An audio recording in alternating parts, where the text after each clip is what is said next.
Chapter 14. Perfectionism and Obsessive-Compulsive Behavior. There are two psychological problems that include obsessive-compulsive behavior as a core feature. The first is obsessive-compulsive disorder, OCD, which is an anxiety disorder associated with persistent disturbing thoughts, obsessions, and repetitive behaviors aimed at decreasing the discomfort caused by these thoughts, compulsions. Many people diagnosed with OCD have perfectionistic standards for certain activities.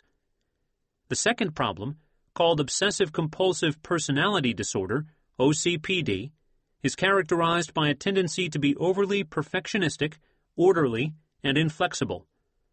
Although these are two different conditions, they overlap to some extent, and it is not unusual for a person to experience features from both disorders.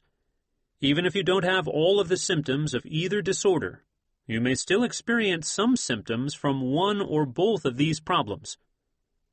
Obsessive-compulsive disorder. Obsessions and compulsions, the core features of OCD, may not be what you think they are. In this section, we start by defining each of these terms. What is an obsession? To most people, the word obsession refers to any persistent thought, desire, or drive that controls a person's behavior. Die-hard fans of a music group or celebrity are often said to be obsessed with their idols. A doctor who works around the clock to discover a cure for a serious disease may be considered obsessed with his or her work. Even people who love a particular food so much that they eat little else are often said to be obsessed with that food. In contrast to this common use of the word obsession, mental health professionals have a very specific meaning for this term that is somewhat different. An obsession is defined as a recurrent and persistent thought, image, or impulse that is experienced as intrusive and inappropriate and causes significant anxiety or distress. In other words, people who have obsessions, according to this psychological definition of the word, are very distressed by these thoughts and do not want to have them. In this way, obsessions are different than other types of repetitive thoughts that a person may have, for example, fantasies. To be considered a true obsession, the thought cannot simply be an exaggerated worry about everyday problems in such realms as job performance, money, or relationships. The person must also try to make the disturbing thoughts go away by ignoring them, pushing them out of consciousness, or undoing their effects by some other thought or action. Obsessive thoughts are very common in the general population. In fact, up to 90% of people experience intrusive obsessive thoughts from time to time.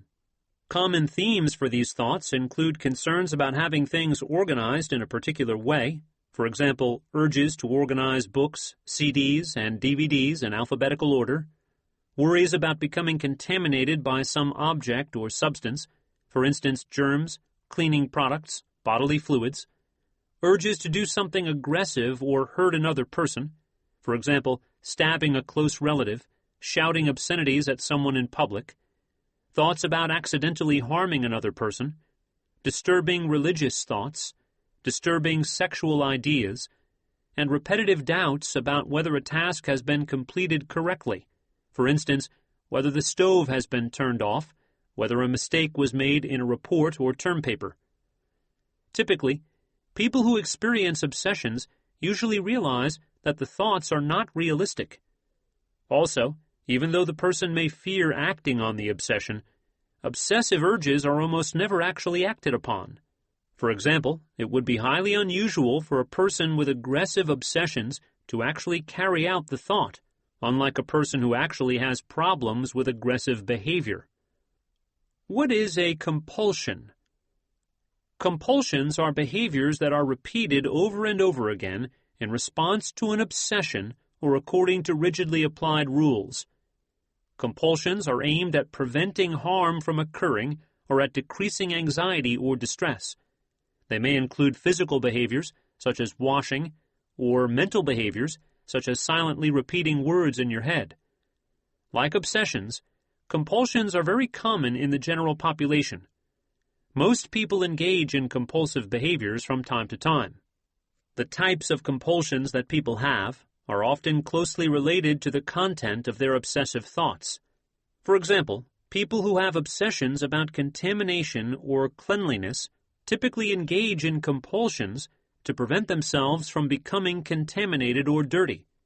These may include frequent hand washing and cleaning, as well as avoiding situations or locations where contamination may occur, such as public restrooms. Other common compulsions include checking, for example, appliances, locks, accuracy of work, counting, repeating actions, putting things in order, asking for reassurance, praying when you don't really want to, repeating certain words, explaining or confessing, and hoarding. What is OCD? For most people in the general population, intrusive thoughts and compulsive behaviors don't cause significant problems. For example, you may avoid certain situations because of concerns about contamination, for example, eating a candy that has fallen on the floor, sitting on a public toilet seat, or you may check your locks and appliances a couple of times. Or perhaps you have distressing thoughts that come and go occasionally. Most people experience these symptoms from time to time with little distress or interference in their life. In contrast, people with OCD experience obsessions and compulsions more frequently and more intensely than the average person. They are also bothered more by their obsessions and take greater pains to resist or suppress their upsetting thoughts. To be diagnosed with OCD, the obsessions or compulsions must be bothersome, time-consuming, for instance, they take up more than an hour per day, or interfere with a person's life. For example, it's not unusual for a person with OCD to experience obsessions throughout the day. For some people, compulsive behaviors such as washing or checking can take up so much time that the person is unable to work, socialize, or be involved in other important activities. OCD affects between 1 and 3% of the general population and appears to be about equally prevalent in men and women. Although the problem tends to begin in early adulthood, it is not unusual for people with OCD to have the problem begin in childhood. OCD and perfectionism. Perfectionism is often a feature of OCD. For example, Amanda had contamination fears related to eating foods that may have gone bad. She was afraid that if she ate something that was contaminated, she might become ill. As a result, she had strict standards for what she was willing to eat. There were many different foods that she avoided eating completely, including all foods containing meat, certain fruits and vegetables, and certain dairy products. In addition, if an item looked anything less than perfect, for example, if there was a small spot on a piece of fruit, she refused to eat it. Her fear was worse when eating in restaurants than at home because she could not be sure about the quality of the food or of the chef's standards for cleanliness. She realized that her fears were excessive and unreasonable, and yet she had difficulty putting them aside. Her approach to food was perfectionistic, and that she had inflexible rules about which food she could and could not eat, and she refused to eat anything that didn't meet her strict standards. One was worried that other people might misunderstand what he told them, and that something terrible might happen as a result. For example, when making plans with friends, he was fearful that either he or his friends would show up at the wrong location or time. As a result of his fear, he needed to repeat things several times when he spoke to other people. Also, he tended to check that the other person understood everything properly. After speaking to someone, he often phoned them back several times to ensure that all the details from their conversations were clear. Whereas most people are able to tolerate the possibility that a mistake may have occurred during a conversation, for Juan, mistakes were unacceptable. His perfectionistic beliefs were manifested in his unwillingness to risk making an error or being misunderstood. Causes of OCD. As is the case for all psychological problems, the causes of OCD are complex and involve both biological and psychological processes. Biological factors. 3 different lines of research support a role for biological factors in the cause and maintenance of OCD. First, there is indirect evidence of altered functioning in the brain neurotransmitter called serotonin. For example, medications that increase levels of serotonin in the brain appear to be effective for many people who suffer from OCD, whereas most medications that affect other brain neurotransmitters don't have much of an impact on OCD symptoms. Second, there is evidence that genes inherited from parents play a role in OCD. Finally, there appear to be differences in brain functioning in people with OCD compared to people without OCD. Studies using positron emission tomography, PET, and functional magnetic resonance imaging, fMRI, methods of measuring brain activity, show that OCD is associated with increased blood flow in the brain areas known as the prefrontal cortex and basal ganglia. Medications that increase levels of serotonin appear to reverse this abnormality. Interestingly, psychological treatments, including cognitive behavioral therapy, also seem to cause the blood flow in brains of people with OCD to return to normal. Thus, it may be the case that the abnormal brain activity that shows up in PET and fMRI studies is a result of the disorder rather than a cause. Psychological factors. A person's learning experiences and beliefs also influence the onset and course of OCD. From a cognitive perspective, OCD is not so much a problem with obsessions as it is with people's interpretation of their obsessions. Remember that most people experience thoughts that are obsessional in nature from time to time. The difference between people who experience the occasional obsessional thought without being bothered by it and those who become very distressed by their obsessional thoughts has to do with what people think the obsessional thought means. People who are bothered by obsessional thoughts often have lots of negative beliefs about what the thought means. For example, they may believe that their obsessional thought will come true unless they do something to counter it, or they may believe that their thoughts are morally wrong and that thinking about doing something terrible is as bad as actually doing it. People with OCD also often believe that they should have absolute control over their thoughts. Beliefs such as these cause people to feel that they must do something about the thought, such as washing, checking, or other such rituals. At the very least, they cause the individual to want to suppress the thought. Behaviors such as compulsions and suppression of frightening thoughts are sometimes helpful in the short term, but over time they actually serve to increase the frequency of obsessions and subsequent compulsions. When the thought is suppressed, exposure to the thought is terminated. This means that the person doesn't get the chance to get used to the thought, and the thought remains upsetting. In fact, suppressing upsetting thoughts seems to either increase the frequency of the thoughts later, or at least to make the thoughts more upsetting next time they occur. Because behaviors that reduce anxiety are more likely to be repeated, the more a person engages in the compulsion, the more he or she is likely to continue engaging in the compulsion. The sense of relief associated with anxiety reduction can lend credibility to the idea that the ritual is the only thing that keeps the thought from becoming harmful in some way. Finally, by engaging in the ritual, the individual never has the opportunity to learn that the obsessional thought is not, in fact, dangerous. Thus, the thought continues to be upsetting, and the ritual continues to be used as a means of coping with that distress. Treatment of OCD. 2 general treatment approaches have been shown in controlled studies to be effective for helping people who suffer from OCD: medications and cognitive behavioral therapy.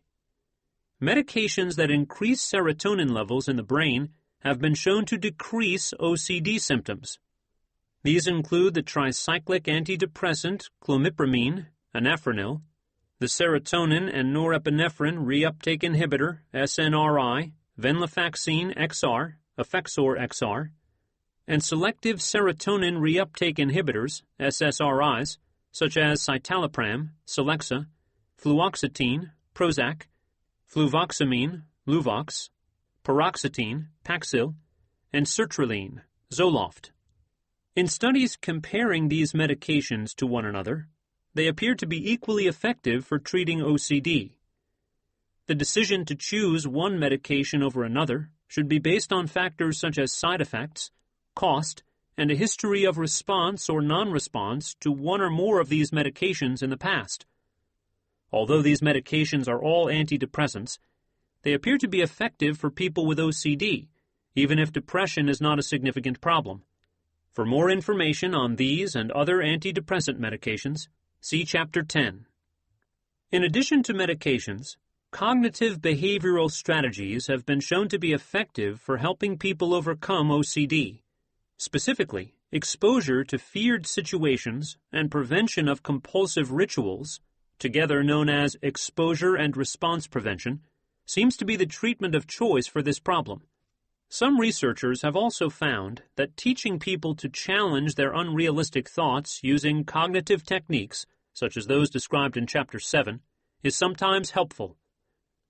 Studies that have compared medication treatments to exposure and response prevention have generally found that both approaches are equally effective in the short term. However, after the treatment ends, the effects of exposure and response prevention tend to be longer lasting than those for medication. For more details on how to conduct exposure and response prevention, see Chapter 8. In addition, the end of this chapter includes a section on how to apply these strategies to obsessive-compulsive symptoms in particular. Obsessive-compulsive personality disorder. The second type of problem discussed in this chapter is obsessive-compulsive personality disorder, or OCPD. This problem shares a number of features with OCD and can occur in people with OCD. However, OCPD and OCD are viewed as different conditions. What is OCPD? The hallmark of OCPD is an excessive concern with order, organization, rules, lists, and trivial details. People with OCPD are often perfectionistic to the point of not getting anything done. For example, they may spend so much time making lists of things that need to get done and refining their lists that the tasks on the list don't get completed. Or they may devote so much energy to including every small detail when they tell a story that the main message of the story is lost. In addition, people with OCPD typically spend excessive amounts of time and energy on their work, often at the expense of other important aspects of their life, such as having fun and enjoying time with friends and family. People with OCPD tend to be overly conscientious, rigid about their views, and inflexible about issues related to ethics and morals. They have difficulty delegating jobs to other people for fear that tasks will not be completed correctly. They may also have difficulty throwing things away, just in case they are needed in the future. In many ways, OCPD is the psychological disorder that is most closely related to perfectionism. Research on OCPD. Compared to OCD, very little research has been conducted with people suffering from OCPD. Therefore, we know very little about the causes of this problem, and almost no controlled studies have tested the effects of specific treatments for OCPD. In fact, we do not even have reliable data on the prevalence of this disorder. Despite the lack of adequate research, it is likely that both biological and psychological factors contribute to OCPD. The limited literature available on treatment suggests that the cognitive and behavioral strategies discussed in Chapters 7 and 8 are likely to be effective. Overcoming perfectionism associated with obsessive-compulsive behavior. Strategies for dealing with obsessive-compulsive behavior include response prevention and exposure, each of which is discussed in this section. Response prevention. As we mentioned earlier, exposure to feared situations, combined with prevention of compulsive rituals, is the key to overcoming obsessions and compulsions. This approach is likely to be helpful for OCPD behaviors as well, such as excessive organizing and list-making. Recall that rituals have a number of negative effects that serve to maintain the fearfulness of the obsession and are self-perpetuating. Thus, the first step toward decreasing your obsessive-compulsive behavior is to stop all rituals. This is because any rituals that are performed during or following an exposure practice can undo the benefits of the exposure.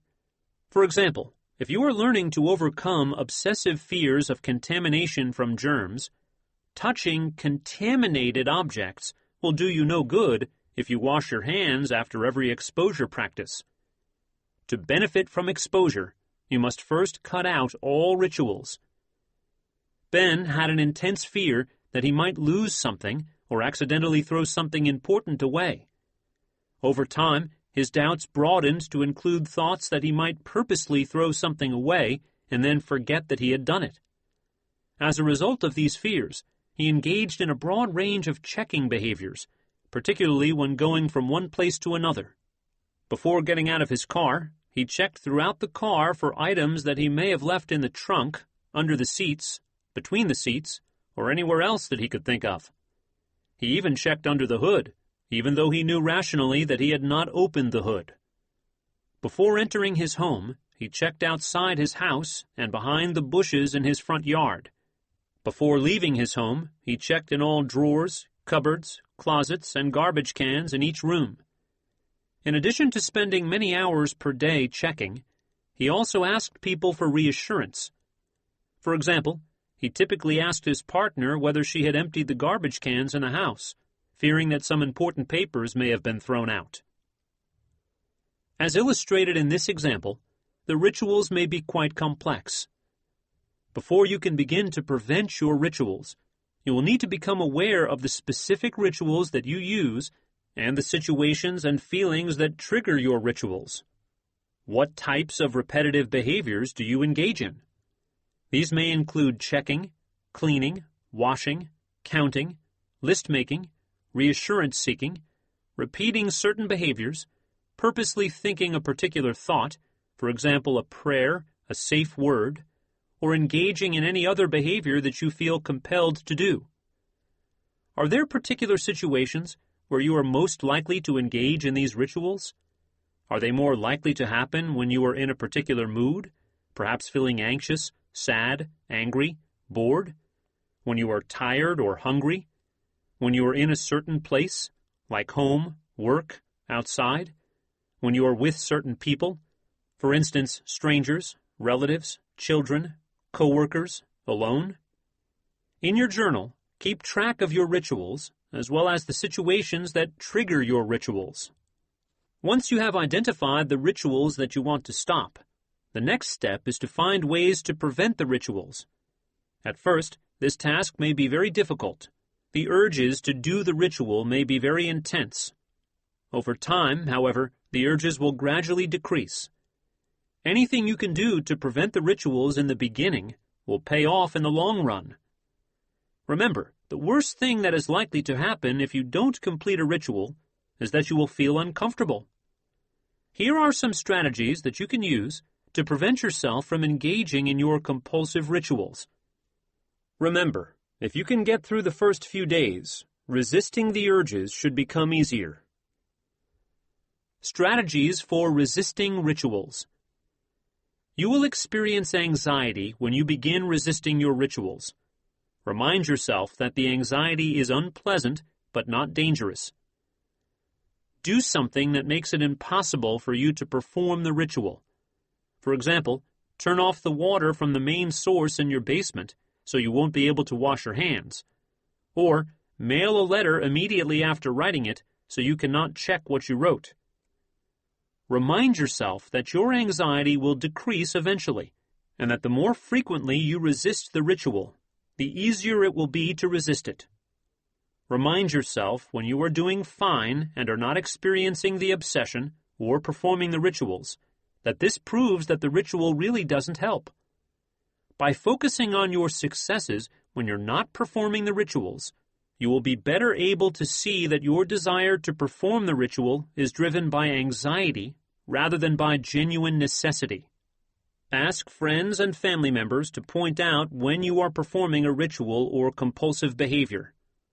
Ask friends and family members not to participate in your rituals. For example, ask them not to give you reassurance, even when you ask for it, but rather to remind you that performing the ritual is not a good idea. If you slip and actually perform a ritual, try to undo the effects of the ritual as soon as possible. For example, if you are practicing learning to tolerate having a less organized desk, and you give in to your urges and spend 4 hours organizing your desk, mess it up again as soon as possible and continue your practice. If the urge is completely overwhelming and you feel as though you are about to give in and perform the ritual, take yourself out of the situation. Go for a walk, watch TV, or do something else until the urge subsides. Exposure exercises. After you have successfully resisted performing your compulsive rituals for a few days, the next step is to begin exposure to situations that you find anxiety-provoking or uncomfortable. Exposure may be conducted gradually. That is, you can begin with easier situations and work your way up to more challenging situations. Chapter 8 is worth reviewing because it discusses in detail exactly how to conduct your exposure practices. However, the main principles to keep in mind include: continue your exposure practice session until your anxiety or discomfort has decreased significantly, or you have learned that your feared predictions don't come true. This can take a few minutes to several hours. If your anxiety decreases quickly, move on to a more difficult practice. Repeat exposure practices frequently. Conduct longer practices at least 4 to 5 days per week, as well as mini practices throughout the day. Expect to feel uncomfortable. Over time, your discomfort will decrease. And continue to try more and more challenging practices until you can comfortably handle the situations near the top of your hierarchy. Following is an example of how to use exposure and response prevention for a perfectionistic behavior. Response prevention example. Problem: you feel compelled to correct anyone who makes a mistake when speaking, such as mispronouncing a word or presenting an inaccurate statement. Treatment plan: tell people who are close to you that you have decided to stop correcting other people. If necessary, ask others to point out when you inadvertently correct them. To start, it is very important to resist all urges to correct others. If the urge is overwhelming, take a break from the situation, for example, excuse yourself to go to the bathroom, until the urge to correct the other person passes. Pay attention to how long it takes for the urge to decrease. Over time, you will notice that it's not so important after all that you correct people about trivial mistakes or disagreements. After you have successfully resisted the urges to correct other people, try purposely exposing yourself to situations that trigger this urge. For example, spend time with people who make frequent errors when they are talking, and people who, in the past, have tended to trigger your urges most strongly. You could even ask some people to purposely make errors on occasion in order to provide you with opportunities to practice preventing your correcting rituals. Setting time limits. Most people have been told at one time or another that they didn't take their time to do a job properly. In general, the more time that is spent on a project, the better the quality of the work.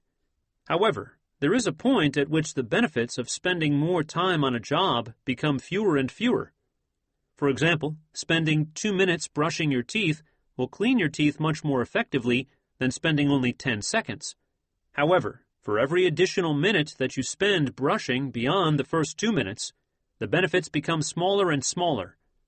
In fact, if you spend too long brushing, you can destroy the enamel that protects your teeth and actually put yourself at greater risk for developing dental problems. Another cost of spending too much time on a particular task is that it leaves you too little time to do other things. Taking the time to do very good work is not worth much if you never complete the job or if it interferes with your ability to get other important things done. On the other hand, rushing through a task so that the quality of your work is very poor can also lead to negative consequences. Ideally, you should try to balance the quality of your work with the amount of work that you get done. There may be times when it is better to do a fair job on several different tasks than an outstanding job on only one task. You will need to evaluate your priorities to decide whether it's worth spending less time on certain activities. Do you tend to spend too much time completing certain tasks, such as washing, cleaning, writing a letter, filling out a form, or even telling a story? If so, setting time limits for specific activities will be very helpful. This can be done in two ways. You can gradually decrease the time that you allow for the activity. For example, if you normally spend an hour in the shower each day, you can reduce the allowed time by 10 minutes per day until you reach the point of spending no more than 10 minutes in the shower. Alternatively, you can make the change more abruptly by immediately reducing the allowed time to a more typical level. For example, 10 minutes for a shower, 15 minutes to write a short letter, and so on. To help you end tasks at the proper time, set a timer or have a friend let you know when the time has ended. When time is up, stop what you are doing, even if the task feels incomplete. Next time, you will have the opportunity to pace yourself differently if you need to work more quickly. If you are not sure what an appropriate time is for a particular task, ask several people how long they would take. Using cognitive strategies to change obsessional beliefs. In Chapter 7, we described a number of techniques that are useful for changing perfectionistic thoughts. The techniques that are most likely to be effective for changing thoughts that are associated with OCD and OCPD include evaluating the evidence for your beliefs, learning to compromise, taking another person's perspective, hypothesis testing, looking at the big picture, using coping statements, and learning to tolerate uncertainty. Following is an example of how learning to change thoughts can reduce obsessive-compulsive thinking. Meg: It seems like all of my spare time is spent doing housework. Therapist: Why do you spend so much time cleaning? Meg: I grew up in a home where cleanliness was very important. I guess I worry that if the house is not clean, guests will think I'm a slob. Therapist: How much cleaning do you actually do? Meg: On weekdays, I clean for about an hour before work and for about 3 hours after dinner. On weekends, I spend up to 6 hours a day cleaning. Each day, I try to wash the floors, vacuum my carpets, dust the entire apartment, and clean inside and under the stove and fridge. On weekends, I do bigger jobs like cleaning the windows and cleaning out the fireplace. Therapist: Do your friends spend as much time cleaning as you do? Meg: No. In fact, when I visit friends, there are often dishes in the sink, and sometimes the floors are quite dirty. Therapist: What do you think of friends who have homes that are not as clean as your apartment? Meg: It doesn't really bother me, as long as it's someone else's home. Therapist: Do you think that other people are offended when they visit your friends and see dishes in the sink? Meg: Probably not. Therapist: Then how likely is it that people will be offended or judge you negatively if your floors are not washed daily or if there is a dish or two in your sink? Meg: I guess it's unlikely. It just doesn't feel right to have people over without spending the day cleaning first. Therapist: Is it possible that your tendency to be overly clean might make people uncomfortable? Meg: Actually, several people have commented on how clean my apartment is and how they were fearful of spilling a drink or making a mess. I have several friends who seem less relaxed at my apartment than when we get together at another home. Therapist: Perhaps you could test out the accuracy of your predictions by inviting several friends over after a few days of not vacuuming, dusting, or cleaning the floors. Leave some dishes in the sink and leave the couch cushions messy. Seeing how people react to this change will help you to determine whether all your cleaning really makes a difference in what people think of you. Chapter 15: Perfectionism, Dieting, and Body Image. Dieting and body image concerns in Western culture. Anyone influenced by Western culture is likely aware that they live in a society that is preoccupied with appearance. Thin is in, and people go to great lengths to attain the thin beauty ideal. This culture equates thinness with beauty, and furthermore, associates thinness with all sorts of positive character traits. The most common way to gain control over one's physical appearance is through dieting. Dieting is a multi-billion-dollar industry in the United States. According to some estimates, the American public spends more on diet-related products, books, videos, pills, and so on, than the government spends on education, employment, and social services combined. Dieting can also put people at risk for developing certain problems, including eating disorders.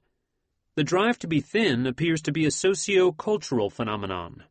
Variables such as a person's culture and the period in which he or she grew up have an enormous impact on the way they view body shape and dieting. It has been estimated that 39% of women and 21% of men in the United States are dieting at any one time. These numbers are considerably higher than the 7% of men and 14% of women who described themselves as dieters in the year 1950. The prevalence of eating disorders has also increased dramatically over the past few decades. In addition, cultural differences appear to affect the incidence of eating disorders as well. One study assessed the prevalence of eating disorders among Egyptian women studying in Cairo universities and Egyptian women studying in British universities. Whereas 12% of the women studying in England met criteria for an eating disorder, there were no instances of eating disorders among women in the Egyptian universities. Not surprisingly, there is evidence that the prevalence of eating disorders is increasing in non-Western countries as their economies become more industrialized and their people become more influenced by Western cultures. In fact, a recent study of women living in Tanzania found that the incidence of eating disorders was directly related to the degree of exposure to Western culture and media. In addition, a study of people from the Old Order Amish community who live in the United States but are separated from Western industrial society found that young Amish did not have the same body image problems as young people in Western industrial society. Perfectionism and the drive to be thin.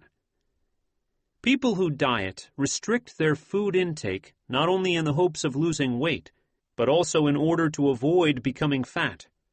As much as thinness is viewed as a positive trait in our culture, fatness is viewed as negative and is associated with all sorts of negative character traits. From a young age, children tend to discriminate against overweight children, and this carries into adulthood, where overweight people suffer from prejudices in many areas of life.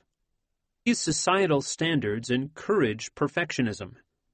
This perfectionism is carried out in the way that people eat.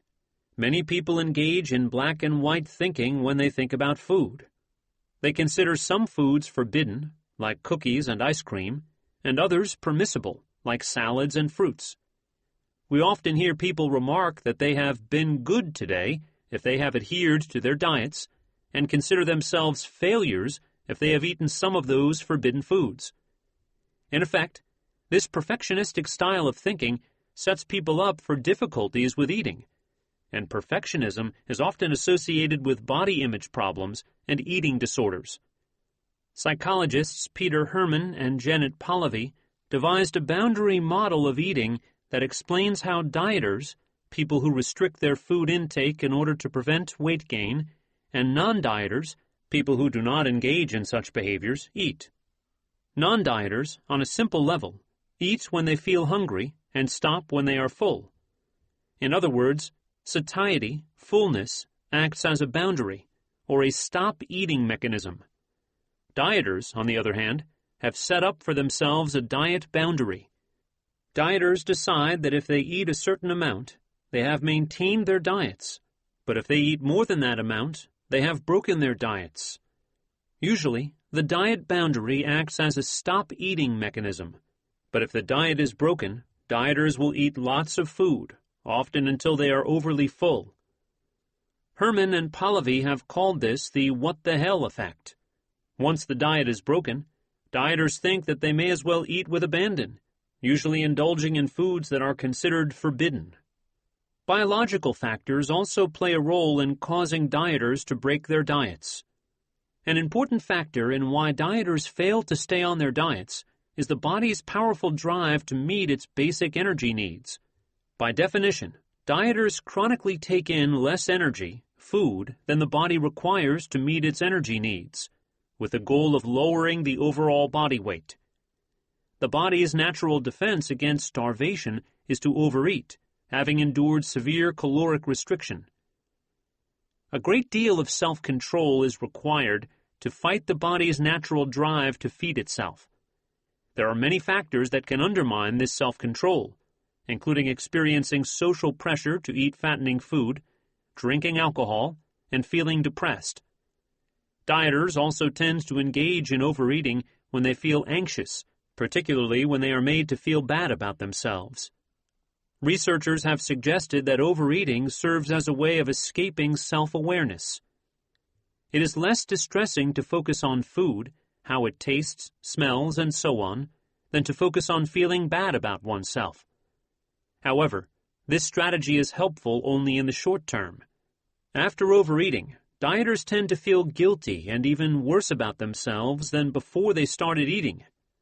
The failure to maintain the self-control required in dieting and the bad feelings that result from this failure can precipitate episodes of overeating and further bad feelings. Therefore, dieters get caught in a vicious cycle. In general, dieters are more perfectionistic than non-dieters. As we already mentioned, dieters set up a beauty ideal for themselves that they would like to attain. Often, this ideal is unrealistic and based on what they see in the media. Dieters also set up unrealistic standards for eating, often restricting their intake to dangerously low levels. As mentioned earlier, the body's natural defense against starvation is to overeat. For example, in one study conducted by a researcher named Keyes, a group of healthy men, with no previous issues around eating or body weight, were put on a severely restricted diet. Interestingly, these men ended up having episodes of overeating after having endured severe caloric restriction. In addition, the men in this study became preoccupied with food. Their conversations and daydreams often revolved around eating, food, and related topics. Although a tendency to be overly concerned with body shape can affect anyone, women are especially prone to having unrealistic standards regarding weight. In one study, Killen and colleagues found that 1/3 of 10th grade girls believed they were overweight, even when they were not. Perfectionistic thoughts related to eating and weight.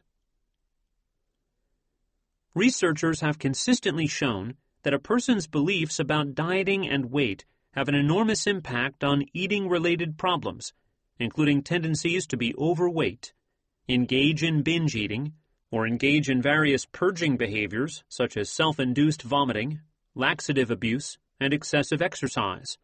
Following is a list of perfectionistic thoughts that contribute to concerns about eating and weight. As you listen to the list, pay attention to particular beliefs that you hold. Some foods are forbidden. Some are permissible.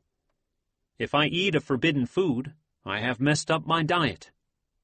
If I eat a bit of forbidden food, I may as well eat tons of it, since I already broke my diet. If I eat a forbidden food, I'll get fat. If I start to eat, I'll lose control. I can never be too thin. I feel fat, therefore I am fat. If my clothes are too small, it's because I am fat. I have to exercise, purge, take laxatives, and so on after eating, or I'll get fat. You can't get anywhere in this world if you're fat. I'll never find a boyfriend, girlfriend, or a job, friends, and so on unless I'm thin. I'll only be special and unique if I'm thin. If I gain a few pounds, I'll keep going until I'm obese. I have to look like blank, model, actress, and so on. perfectionism, and other concerns about your physical appearance. Although weight and body shape are among the most common sources of body dissatisfaction, people are often unhappy with other aspects of their physical appearance. You may believe that the curve of your nose is unattractive, or that your balding head is a turnoff to other people. In fact, people's tendency to be displeased with the way they look helps to fund an entire industry of plastic surgeons, as well as manufacturers of cosmetics and other products designed to help people look their best. Being unhappy with your physical appearance is often caused by setting unnecessarily high standards regarding how you should look, despite the fact that other people are typically much less critical of your appearance than you might think. Following are some physical features that tend to be a source of dissatisfaction for some people. Receding hairline or baldness. Too much hair on face, chest, back, arms, and so on. Unhappy with hair type, for example, curly versus straight hair. Wrinkles, graying hair, sagging facial features, and other signs of aging. Being too short or too tall. Body parts that are too big or too small, for example, nose, ears, breasts. Poor complexion. Unhappy with face, for example, double chin, small cheekbones, asymmetrical face.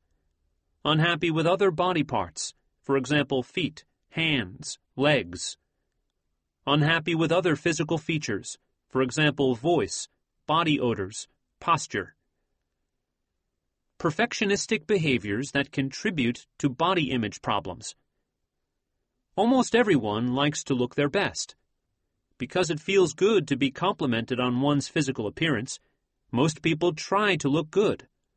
However, people who are overly concerned about their physical appearance tend to rely too often on strategies for improving or masking perceived physical flaws. In addition, they tend to engage in behaviors that maintain their unrealistic standards by preventing them from disproving their perfectionistic beliefs. Chapter 4 describes various behaviors that contribute to perfectionism. Following is a list of behaviors that are particularly relevant to body image problems. Most people engage in these behaviors from time to time. However, if you have particularly strong beliefs about the importance of your physical appearance, you may be using these behaviors excessively, to the point that they are costing you in terms of their financial impact. Cosmetics, salon services, and cosmetic surgery are expensive. The time they take up, spending several hours a day trying to look perfect, doesn't leave much time for other things. Their potential threats to your health, being underweight can be dangerous, or their impact on your emotional well-being. For example, withdrawing socially leads to a reduction in the number of pleasurable activities you experience. Some examples of perfectionistic behaviors linked to body image include frequent checking and measuring, for example, looking in the mirror, weighing self. Excessive grooming, constantly fixing hair, fussing with blemishes. Wearing clothes that are too small. This can maintain the belief that you are overweight, even if you're not. Hiding body parts that you believe are unappealing. For example, wearing large clothes to hide your figure, long pants to hide your legs, a hat to hide a balding head, and so on. Avoiding contact with other people for fear of rejection because of your appearance. Excessive weight loss behaviors, such as dieting, exercise, purging, diet pills, and so on. Cosmetic surgery. Excessive use of cosmetic products and services, like makeup, hair dye, frequent expensive haircuts, electrolysis, tanning salons. Reading and information seeking, for example, reading fashion and beauty magazines. Comparing your appearance to that of other people. Psychological problems associated with a distorted body image. A number of psychological disorders are associated with distorted attitudes and perceptions regarding body shape and physical appearance. These include eating disorders, anorexia nervosa, and bulimia nervosa, as well as body dysmorphic disorder, which is a condition associated with body image problems unrelated to eating and weight. Anorexia nervosa. Anorexia nervosa is diagnosed when a person refuses to maintain a weight that is at least 85% of that expected for the individual's height and age. In addition, people with this condition have an intense fear of becoming fat, even though they are actually underweight. Individuals with anorexia nervosa also have distorted beliefs regarding their body shape, including denial that they are underweight or a tendency for their self-esteem to be almost entirely tied to their weight. To be diagnosed with this disorder, women must have stopped menstruating for at least 3 months, which is an indicator of starvation. At very low weights, the female body is unable to produce the hormones necessary for menstruation. Of course, this criterion does not apply to males, who make up about 10% of the people who suffer from anorexia nervosa. The most serious problems associated with anorexia nervosa involve complications associated with being severely underweight. These include low blood pressure, lowered levels of potassium and sodium, heart problems, low iron, decreased bone mass, hormonal changes, hair loss, brittle fingernails, dry skin, and in some cases, death. In fact, complications of anorexia nervosa were responsible for the deaths of musician Karen Carpenter and gymnast Christy Henrich, among others.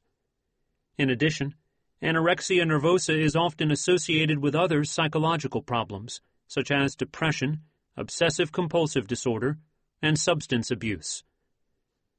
Treatment of anorexia nervosa. Although findings from treatment studies have been mixed, most experts believe that medications are relatively ineffective for treating anorexia nervosa. Instead, non-medical treatments are typically used. The first stage of treatment involves helping the person to gain weight. If the person is severely underweight, this stage may occur on an inpatient basis so that possible medical complications can be managed. Weight gain is achieved by structuring all food intake and ensuring that the person eats regular meals and snacks. Helping the patient gain weight is often relatively easy, especially if the person's meals are supervised. Ensuring that the person does not relapse is more difficult. Unless the individual learns to change his or her beliefs about eating and body shape, it is unlikely that the weight will be maintained. Typically, the second stage of treatment involves cognitive behavioral therapy to change attitudes and problem behaviors, and sometimes family therapy to improve patterns of family communication that may contribute to the problem. Bulimia nervosa. Bulimia nervosa is associated with frequent binge eating combined with behaviors designed to keep weight under control.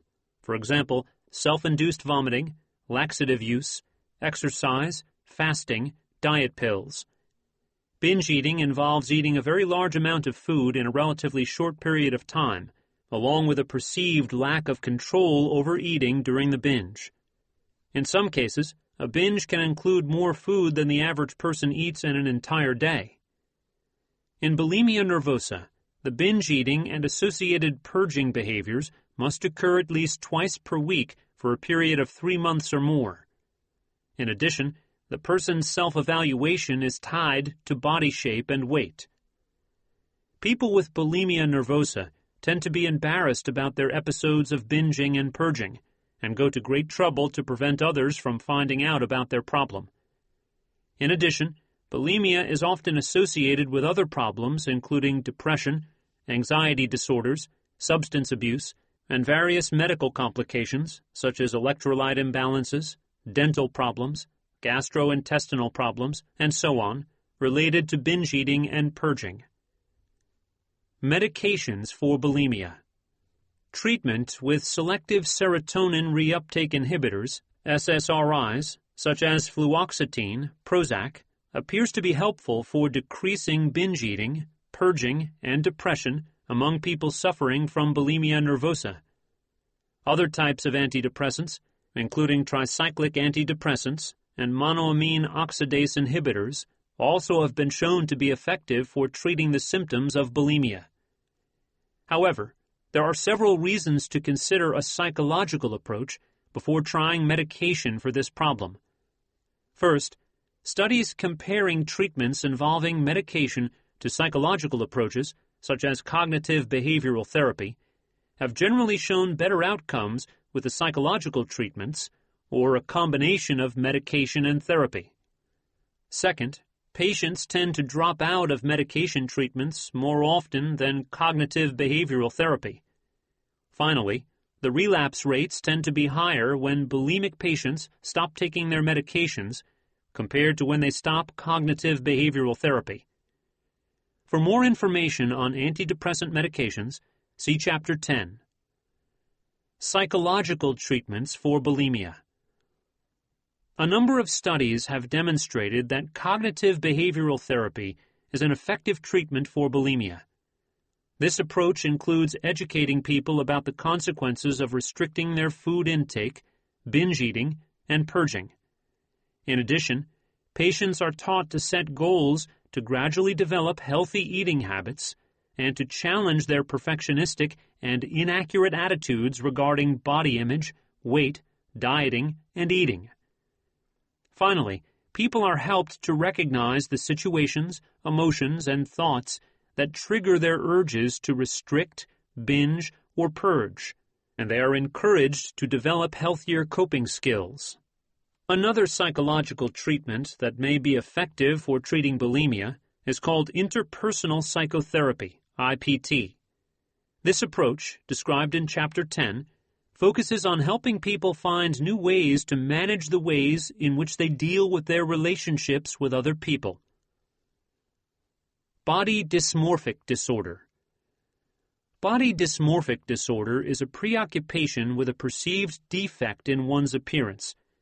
Sometimes the defect is completely imagined, and other times the perception may be based on a small anomaly, for example, a larger-than-average nose, a barely noticeable scar, and so on, but the person's preoccupation is very much out of proportion to the nature of the actual defect or body feature.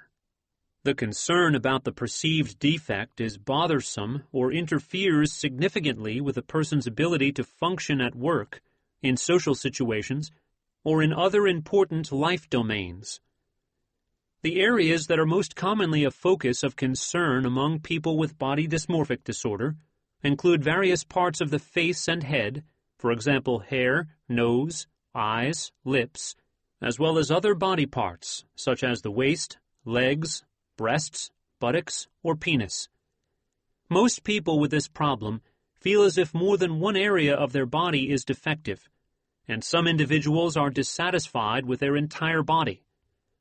Although many people with this disorder seek cosmetic surgery to correct the imagined defect, they are often unhappy with the results of the surgery or with the surgeon's advice not to have an operation. Treatment of body dysmorphic disorder. Researchers have only recently begun to examine medication treatments for body dysmorphic disorder.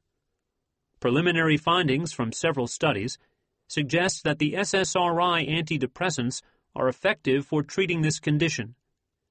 The SSRIs include fluoxetine, Prozac, fluvoxamine, Luvox, sertraline, Zoloft, paroxetine, Paxil, citalopram, Celexa, and escitalopram, Lexapro, Cipralex. These medications are discussed in more detail in earlier chapters on depression, Chapter 10, and obsessive-compulsive behavior, Chapter 14. Several studies suggest that cognitive behavioral therapy may also be helpful for people suffering from body dysmorphic disorder. Cognitive strategies are used to teach the individual to identify unrealistic and distorted beliefs about the perceived defect and learn to replace distorted beliefs with a more realistic view. Behavioral strategies such as exposure and response prevention encourage the person to confront anxiety-provoking situations, for example, socializing with other people, without engaging in various behaviors to hide the perceived physical defect. The patient is also encouraged to stop other compulsive rituals, such as checking mirrors, asking for reassurance, and making comparisons to other people. Overcoming perfectionistic thinking and behavior in body image problems. Chapters 7 through 9 describe a number of strategies that are helpful for changing perfectionistic beliefs and behaviors. In this section, we highlight several of these techniques, as well as a few other ideas for dealing with perfectionism in the context of problems related to being overly concerned with your physical appearance. Education. Education is an important tool for combating distorted beliefs about dieting, body image, and related topics. Unfortunately, there is a lot of bad information out there. The media constantly presents a distorted view of the ideal body shape. Magazines, television, and movies often suggest new diet and exercise plans, show off underweight models and celebrities, and generally send out the message that it is extremely important to be thin and attractive. To combat this potentially harmful message, it's important that you check out the facts regarding diet, exercise, weight, and health. For example, there is growing evidence that, to a large extent, body weight is determined by genetics. With healthy eating and moderate physical activity, your body will naturally find its genetically preferred weight. Research increasingly suggests that a healthy lifestyle, especially fitness, rather than body weight, is one of the best predictors of health. Furthermore, the belief that one should control one's weight is associated with more disturbed eating, body dissatisfaction, and poor self-esteem compared to having the belief that one should live a healthy lifestyle. Challenging perfectionistic beliefs. Rather than assuming that your perfectionistic beliefs are true, it is important to test the validity of your beliefs by examining the evidence. The following therapy vignette illustrates some of the questions that you might ask yourself in order to become more accepting of your physical appearance. In this example, Adam is taught to challenge his perfectionistic beliefs about what it means to be balding. Therapist: how much time do you spend thinking about the fact that you are balding? Adam: it's on my mind all the time. I haven't dated in about 3 years, mostly because I'm afraid of having someone discover my bald head. I wear a toupee, but I still worry that it might fall off sometime. If I could afford a hair transplant, I would do it in a second. Therapist: do you recall how you came to be so unhappy about being bald? Adam: I've always hated it. I'm only 35. I should have more hair than I do. I think baldness is unattractive. I think other people find it unattractive as well. Therapist: do you have any evidence that other people find baldness unattractive? Adam: before I started wearing a toupee, a few people made comments about my thinning hair. Also, I constantly hear jokes about bald people. For example, on Seinfeld, people are always making fun of the fact that the George Costanza character is bald. Therapist: have you ever teased someone about some physical characteristic? Adam: I used to make fun of my brother because he's shorter than me. But now that I've lost my hair, I don't make fun of anyone about anything. Therapist: did the fact that you teased your brother mean that shorter people are unattractive? Adam: I know that some women prefer men who are taller, but I think there are lots of people who couldn't care less. Therapist: turning our attention back to Seinfeld, is George's balding head the only thing that was ever made fun of on the show? Adam: no. In fact, that show makes fun of everything and everyone. Therapist: so it's possible to be teased about almost any physical feature. What does that say about your earlier statement that you knew that your baldness was unattractive because you were teased? Adam: I guess that just because I was teased doesn't mean that it's ugly. Therapist: can you think of any evidence that baldness is attractive? Adam: well, there are a number of bald celebrities that I know many people find attractive. People like Bruce Willis, Sean Connery, and Patrick Stewart. Also, lots of people shave their heads. I guess that means that they find baldness attractive. Therapist: What if someone did find you unattractive because you were bald? Would that mean that everyone would find you unattractive? Adam: I suppose not. Different people like different things. Changing social comparison habits. Perfectionism often leads to the habit of comparing oneself to other people who are seen as better in particular dimensions.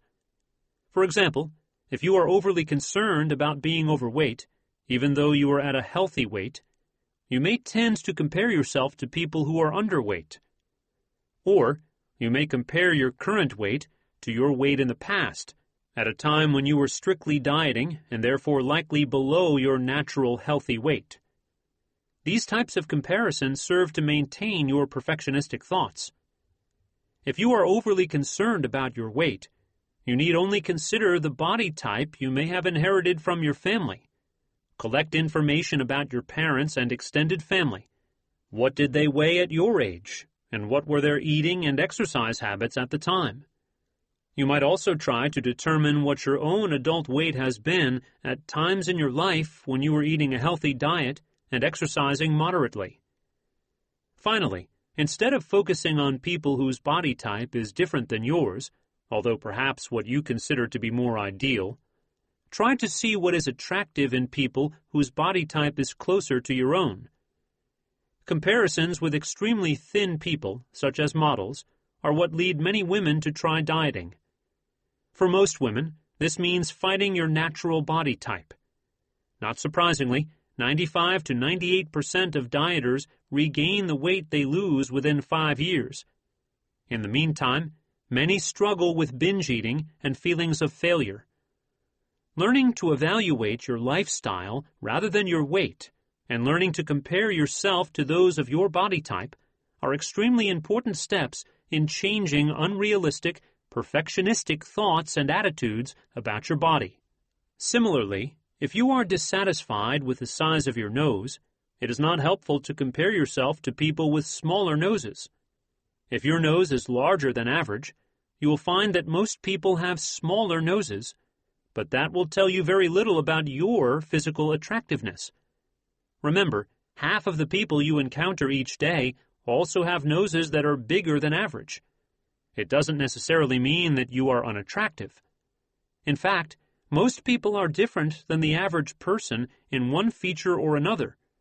If you must compare yourself to other people, don't just make comparisons based on your physical features that bother you.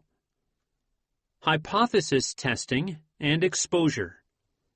One of the most powerful ways of testing perfectionistic thoughts about your physical appearance is to create small experiments that are likely to disprove your beliefs. For example, if you are fearful that other people won't be attracted to you if you are wearing shorts, try wearing shorts when you are out with other people and see what happens. Chances are that people will treat you no differently than when you're wearing long pants. If the thought of having other people see some aspect of your physical appearance is terrifying, exposure practices may be helpful. Exposure, described fully in Chapter 8, involves entering a feared situation repeatedly for an extended period until the situation no longer produces anxiety. To deal with distorted perceptions regarding some aspect of your body, practices may include allowing people to see the defective feature. For example, practices may involve taking off your hat to expose your bald head, or not wearing makeup in order to expose a mole or scar. You may want to start by making a list of avoided situations, rank ordering them, and trying them out gradually. Preventing safety behaviors.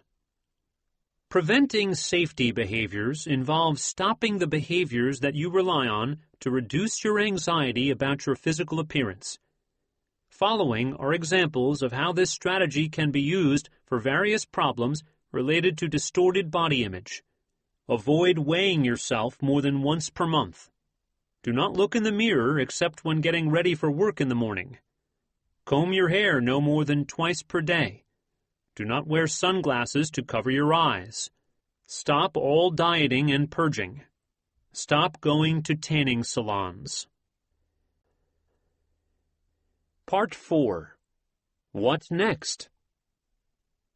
Chapter 16. Preventing Perfectionism from Returning. Evaluating Your Progress. At the end of Chapter 5, we mentioned that the process of assessing your perfectionism should be an ongoing one. Now that you have worked through this book, the next step is to evaluate the current status of your perfectionism. One way of doing this is to return to the issues raised in the chapter on assessment, Chapter 5, and other early chapters, and to reevaluate where you're at currently. In your journal, answer each of the following questions. Exercise 16.1. Reevaluating your perfectionism. Of the perfectionistic thinking styles described in Chapter 3, which are currently a problem? Does your perfectionistic thinking occur less often? Are your thoughts less intense and less upsetting than they were at the beginning of treatment? Of the perfectionistic behaviors described in Chapter 4, which are currently a problem? Do you engage in perfectionistic behaviors less often than before? Which behaviors do you still need to work on? In Chapter 5, you began to complete perfectionism diaries whenever you found yourself behaving in a perfectionistic manner. Have these episodes decreased in terms of how frequent, extreme, or upsetting they are? Are you more flexible in your thinking now that you have learned new strategies for combating perfectionism? For example, if you discover that a particular standard is impossible to meet, are you able to lower your standards to a more realistic level? Have you noticed a change in the sorts of situations that trigger your perfectionistic responses? Are there fewer triggers now? In Chapter 5, you identified situations that are impacted by your perfectionism, for example, work, school, relationships, and so on. Are the same situations currently affected by your perfectionism? Are they impacted to the same degree as before? Has your awareness of your perfectionism changed? Are you more aware of the ways in which perfectionism affects or used to affect your life? Are you able to notice your perfectionistic thoughts and behaviors more easily than before? Have others commented on the ways in which your perfectionism has changed? Does your perfectionism affect others less than it did before? Have you noticed a change in your moods as a result of working through this book? Are your feelings of depression, anxiety, and irritability less frequent or less intense than before? How much better is your perfectionism? Is it 20% better? 50% better? 80% better? Choose any number from 0 to 100. The next steps. The strategies in this book are not a cure for perfectionism. Chances are that perfectionism is still an issue for you, even if you have been practicing the techniques you have learned. Though a small number of people may overcome all issues with perfectionism as a result of using the strategies in this book, for most people, the gains are likely to be more modest. We hope that you have noticed significant changes, that you have become less of a perfectionist than before, and that your tendency to feel anxious, depressed, or irritable has decreased. However, despite how much better things may be, it is possible that you will continue to struggle with perfectionism from time to time. So, what's next? Here are some options for possible next steps. Continue to use the strategies in this book. If the strategies in this book have been useful, but you still have some remaining perfectionism that you want to work on, you can continue to use the strategies in this book to work on your remaining issues. For example, you can continue to complete perfectionism diaries, to monitor and challenge your perfectionistic thoughts, to confront situations that make you feel uncomfortable, and to practice accepting your uncomfortable feelings rather than fighting them or trying to make them go away. Seek more detailed information. For some listeners, a general book on perfectionism like this one may not provide enough detail for the specific problems they are dealing with. For example, if your perfectionism is mostly related to depression, then a treatment focused on depression may be important for you. Similarly, a more specialized program for anger management, social anxiety, worry, body image issues, or obsessive-compulsive problems may be warranted if any of these are issues for you. Find professional help. In some cases, working through these strategies on your own may be difficult. The support of a professional who can either prescribe medications or help you to apply the psychological strategies described in this book may be helpful. If you have tried to use these strategies on your own and have experienced only limited success, this may be a good time to seek professional help. Chapter 6 provides suggestions for how to find a qualified professional. A therapist can help you work on your perfectionism more generally, or work on some of the more specific problems that are often associated with perfectionism, such as depression, anxiety disorders, or difficulties in managing anger and aggression. Maintaining your gains. Although there is evidence that the strategies in this book often lead to a reduction in perfectionism and associated problems, there is currently no research on the long-term benefits of these strategies. In other words, little is known about whether the effects of treatment for perfectionism are long-lasting. However, based on what we know about cognitive behavioral therapy, CBT, for other problems, there is a good chance that your improvements will continue over time. For many listeners, the gains made as a result of the strategies in this book will be permanent.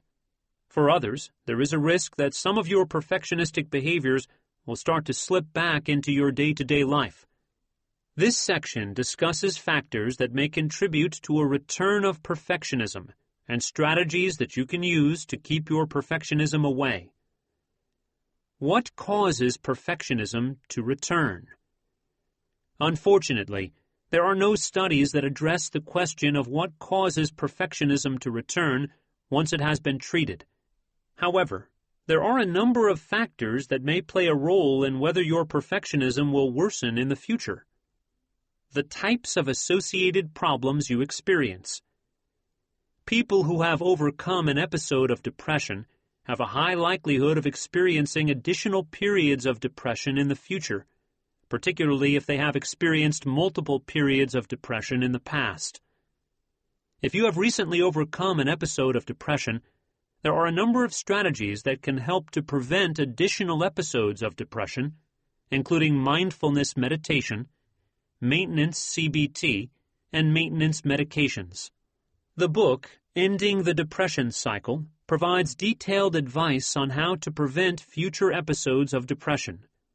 In contrast to depression, problems with anxiety, for example worry, social anxiety, obsessive-compulsive problems, are less likely to return once they have been successfully treated, particularly with CBT.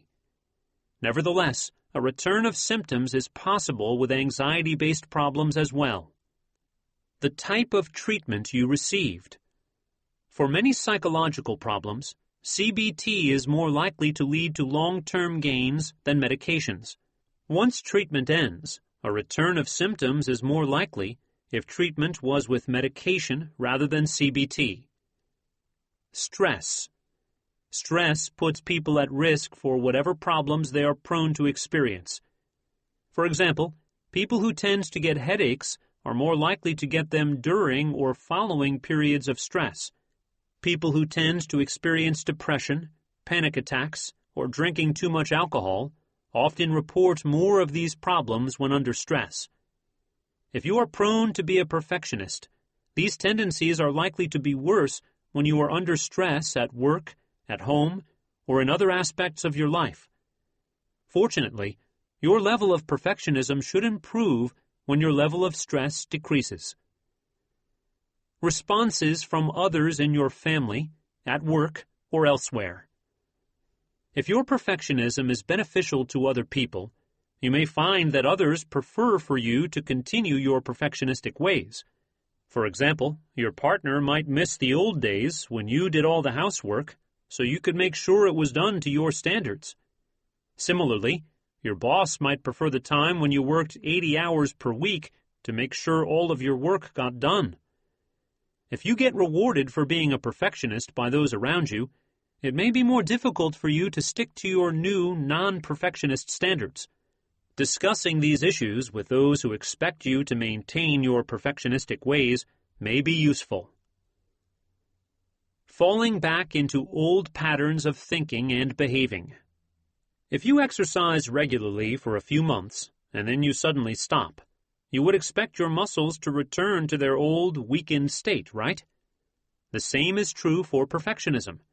If you start to go back to your old ways of thinking about situations and your old ways of behaving, your difficulties will return. It's important to continue challenging your negative thinking, to confront situations that make you anxious, and to emphasize acceptance of your emotional states rather than constantly trying to minimize discomfort. Keeping your perfectionism away for good. Based on the previous discussions on the factors that affect whether your perfectionism is likely to return, you can probably guess what you need to do to keep it away for good. First, it is important to continue to use the strategies that have been most helpful. Although it may not be necessary to continue to complete perfectionism diaries and the other exercises described throughout this book, it is important to continue to question your perfectionistic thoughts when they occur, to test out the validity of your thoughts by conducting small experiments, and to confront situations directly when you find yourself wanting to avoid them. You need to use the strategies described in Chapters 7, 8, and 9 on a regular basis to maintain your gains. In addition, it's important during times of stress to keep your perfectionism in check. Find ways to manage your stress effectively. For example, make time for yourself. Take a break from whatever is causing you stress to see a movie or go for a walk. Pay attention to your lifestyle habits. Be sure to get enough sleep, to eat properly, and to exercise. Some of the strategies described in this book, for example, relaxation, mindfulness meditation, challenging negative thinking, are useful for managing general stress levels as well. Coping with a return of your perfectionism. If you notice that your perfectionism gets worse at some point in the future, pull out this book again and start to review the strategies that you found to be most useful the first time. If they worked for you once, chances are that they will work for you again, either on your own or with the support of a professional. Conclusion. We hope this book introduced you to new skills that will help you to deal more effectively with your perfectionism and with the situations where it tends to get triggered. The more you practice these skills, the more improvement you will see. Best of luck as you continue to let go of the rules and standards that have been holding you back until now. This concludes When Perfect Isn't Good Enough by Martin M. Antony, Ph.D., and Richard P. Swinson, M.D. Narrated by Mike Chamberlain. Copyright 2009 by Martin M. Antony and Richard P. Swinson. This unabridged audiobook is published by arrangement with New Harbinger Publications, Incorporated, and was produced in the year 2021 by Tantor Media, Incorporated, a division of Recorded Books, which holds the copyright thereto. Please visit Tantor.com for more information on our growing library of unabridged audiobooks.